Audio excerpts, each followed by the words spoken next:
ఉంటేనే అభివృద్ధి సాధ్యమని చెప్పారు. సచివాలయంలో సీఎం అధ్యక్షతన మంత్రులు, వివిధ శాఖల కార్యదర్శుల సమావేశం జరిగింది. ఈ సందర్భంగా పలు అంశాలపై అధికారులకు సీఎం దిశానిర్దేశం చేశారు. గత 5 ఏళ్ల విధ్వంసంతో చాలా వెనుకబడిపోయాం. నెమ్మదిగా ఒక్కో సమస్యను అధిగమిస్తూ ముందుకెళ్తున్నాం. 6 నెలల పాలనలో 12.94% వృద్ధి రేటు కనపడింది. ఫైళ్ల పరిశీలనలో వేగం పెంచాలి. వచ్చిన సమస్యలపై త్వరగా నిర్ణయం తీసుకోవాలి. సమస్యలను పరిష్కరించినప్పుడే మంచి ఫలితాలు వస్తాయి. ఇదేదో కొంతమందిని ఎత్తి చూపడం కాదు, వ్యవస్థ మెరుగుపడాలి. రేపటికి మన ప్రభుత్వం వచ్చి 9 నెలలు అవుతుంది. గడిచిన 5 ఏళ్ల వైకాపా పాలనను ప్రజలు అంగీకరించలేదు. మనపై విశ్వాసం పెట్టుకుని భారీ మద్దతిచ్చారు. ప్రభుత్వం ఏర్పాటు చేసినప్పుడల్లా ఏదో ఒక సవాల్ ఉండేది, ఒక ట్రెండ్ కాదు. ఇన్ని సవాళ్లు ఎదుర్కోవడం ఇదే తొలిసారి. 7 శ్వేతపత్రాలు విడుదల చేశాం. నిర్వీర్యమైన వ్యవస్థలను గాడిలో పెట్టేందుకే ప్రజలు అధికారం ఇచ్చారు. పాలనా వ్యవస్థను గాడిలో పెట్టే ప్రయత్నం చేశాం. స్వర్ణాంధ్ర 2047 ద్వారా లక్ష్యాలను నిర్దేశించుకున్నాం. 15% వృద్ధి రేటుతో మన ఆర్థిక వ్యవస్థ సుస్థిరం కావాలి. అప్పులు కూడా తీరాల్సిన అవసరం ఉంది. వనరులు అవే, అధికారులు వాళ్లే. కానీ వృద్ధిలో వ్యత్యాసం రావాలంటే కార్యదక్షత కావాలి అంటూ చంద్రబాబు అన్నారు. 30 సంవత్సరాల డేటా 1995 నుంచి 2024 వరకు ఆ డేటా మీరు చూస్తే ఇట్ ఈజ్ ఐ ఓపెనర్ అవుతుంది. ఆ రోజు ఆలోచించిన విధానం, కన్సిస్టెంట్గా ఫాలో అయినటువంటి పాలసీస్ అన్నీ ఎక్స్ట్రాడినరీ ఫలితాలు వచ్చాయి. ఇప్పుడు మనం చేసేది ఒక చరిత్ర. ఆ చరిత్ర ఇప్పుడు కాదు, రాబోయే రోజుల్లో భావితరాలు మనం గుర్తుపెట్టుకునే విధానంగా ఉంటాయి.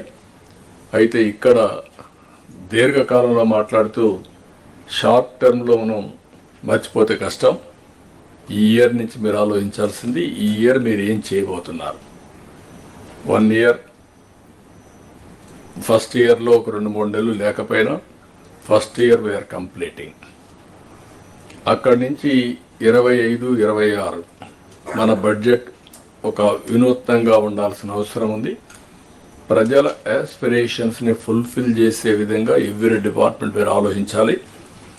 అదే సమయంలో ప్రతి ఒక్కరు కూడా ఒక క్లియర్గా మీ గోల్స్ ఏంటి. కొన్ని డిపార్ట్మెంట్ జిఎస్టిపి కాంట్రిబ్యూట్ చేస్తున్నాయి, కొన్ని డిపార్ట్మెంట్ రెవెన్యూ కాంట్రిబ్యూట్ చేస్తున్నాయి, కొన్ని డిపార్ట్మెంట్స్ మానవ వనరుల అభివృద్ధి కోసం కష్టపడుతున్నారు, కొన్ని డిపార్ట్మెంట్ వెల్ఫేర్ చేస్తున్నారు, కొన్ని రెగ్యులేటరీ ఉన్నాయి. అందుకే సబ్జెక్ట్స్ కూడా అదే మరి డివైడ్ చేసాం మేము. కాబట్టి అవన్నీ కూడా మనం ఇక్కడ మాట్లాడుకున్న తర్వాత మీకు క్లారిటీ రావాలని కోరుకుంటున్నా. అందుకని ఈరోజు మనం గ్రామ, మండలం, కాన్స్టిట్యున్సీ ప్రణాళికలు కూడా తయారు చేసుకుంటున్నాం.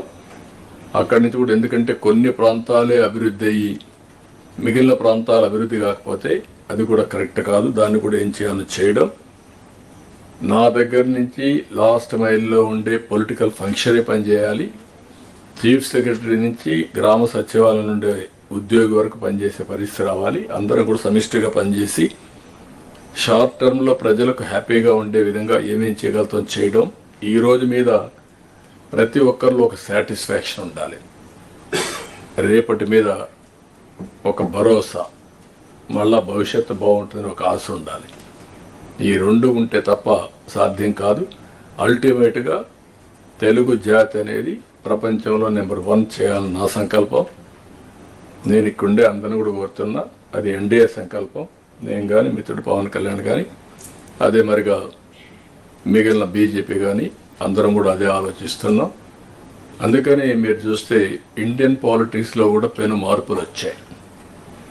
మాటలు చెప్పే వాళ్ళందరూ చరిత్రలో కనుమరుగైపోయే పరిస్థితికి వచ్చారు. ఎవరైతే యాక్షన్లో చూపిస్తున్నారో